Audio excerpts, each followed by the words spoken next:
সদৌ অসম ছাত্ৰ সন্থাৰ কেন্দ্ৰীয় বিষ্ণু ৰাভা দিৱস এইবাৰ সদৌ যোৰহাট জিলা ছাত্ৰ সন্থাৰ উদ্যোগত যোৰহাট আঞ্চলিক ছাত্ৰ সন্থাৰ সহযোগত আৰু যোৰহাটবাসী ৰাইজৰ অভিভাৱকত্বৰে যোৰহাট জিলা ক্ৰীড়া সন্থাৰ খেলপথাৰত অনুষ্ঠিত হ'ব অহা 18, 19 আৰু 20 তাৰিখে।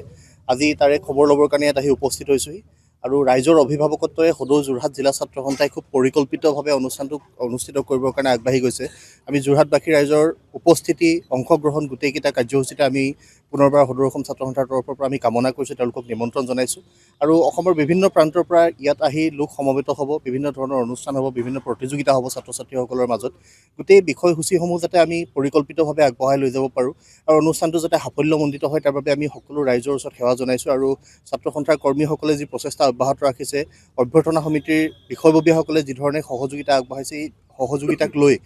বিষ্ণুপ্ৰসাদ ৰাভাৰ যি জীৱনচৰ্যা আমি প্ৰজন্মৰ পৰা প্ৰজন্মলৈ বোৱাই নিবৰ কাৰণে এটা প্ৰয়াস সদৌ অসম ছাত্ৰ সন্থাই অব্যাহত ৰাখিছোঁ। এই প্ৰয়াসটোক যাতে আমি অধিক গতিশীল ৰূপত আগবঢ়াই নিব পাৰোঁ, এই ক্ষেত্ৰত আমি সকলোৰে সহযোগিতা কামনা কৰিছোঁ। গোটেই বিষয়টোৱে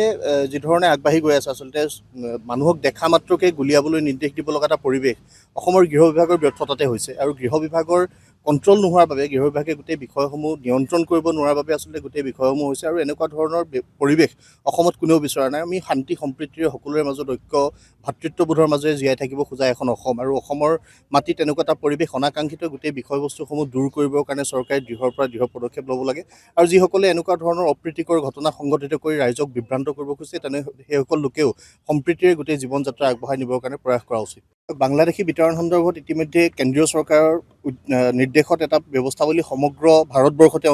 তেওঁলোকে আৰম্ভ কৰিছে, কিন্তু অসমৰ বাবে এই গোটেই বিষয়টো সুকীয়া হ'ব লাগিব, যিহেতু অসমত বিদেশী চিনাক্তকৰণৰ বাবে এটা ভিত্তিবৰ্ষ আছে। 1971 চনৰ 25 মাৰ্চৰ পাছত অহা হিন্দুৱে হওক বা মুছলমানেই হওক সকলো বিদেশী বহিষ্কাৰ হোৱাৰ স্বাৰ্থত অসম চুক্তিত এই গোটেই বিষয়সমূহ আমাৰ লিপিবদ্ধ হৈ আছে আৰু এই অসম চুক্তিৰ আধাৰত সকলো বিদেশী বহিষ্কাৰ কৰি অসমক বিদেশীমুক্ত কৰিব লাগে আৰু বিদেশীৰ আছিলাৰে অবৈধ বাংলাদেশী অনুপ্ৰৱেশৰ আছিলাৰে মৌলবাদী আৰু জেহাদী শক্তিৰ অসমত উত্থান ঘটিছে। এই গোটেই বিষয়বস্তুসমূহে অসমৰ জাতিসত্তাটোক ক'ৰবাত নহয় ক'ৰবাত বিপদত পেলোৱাৰ সম্ভাৱনা আছে। সেয়ে চৰকাৰৰ স্থিতিটো দৃঢ় হ'ব লাগে, মানুহক দেখুৱাবৰ বাবে নহয় আৰু অসমৰ বাবে এটা পৃথক সুকীয়া ব্যৱস্থাৱলী ইয়াত হ'ব লাগিব, যিহেতু ইয়াতে অসম চুক্তিৰ বিষয়টো আছে। এই গোটেই বিষয়সমূহ চৰকাৰে উপলব্ধি কৰা উচিত আৰু চৰকাৰে মানুহক দেখুওৱাৰ বাবে চমক সৃষ্টি কৰাৰ পৰিৱৰ্তে অসমক বিদেশীমুক্ত কৰিব লাগিব আৰু ছাত্ৰ সন্থাৰ আমাৰ স্পষ্ট দাবী যে বিদেশীমুক্ত এখন অসম আৰু খিলঞ্জীয়া মানুহৰ প্ৰভুত্ব থকা এখন অসম গঢ় লৈ উঠিব লাগে আৰু খিলঞ্জীয়া মানুহৰ প্ৰভুত্ব থকা অসম গঢ় দিয়াৰ স্বাৰ্থত আমি বাংলাদেশীমুক্ত এখন অসম বিচাৰোঁ, বিদেশীমুক্ত এখন অসম বিচাৰোঁ আৰু বিদেশীমুক্ত অসম গঢ়াৰ স্বাৰ্থত চৰকাৰে দৃঢ় পদক্ষেপ গ্ৰহণ কৰাৰ সমান্তৰালভাৱে জনসাধাৰণো সচেতন হোৱাৰ প্ৰয়োজনীয়তা আছে।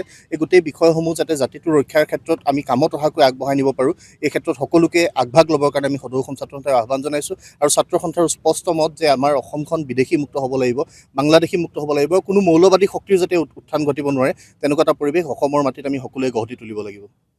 যিকোনো খবৰৰ বাবে যোগাযোগ কৰক 7099017330 লগতে 7099017110 নম্বৰত।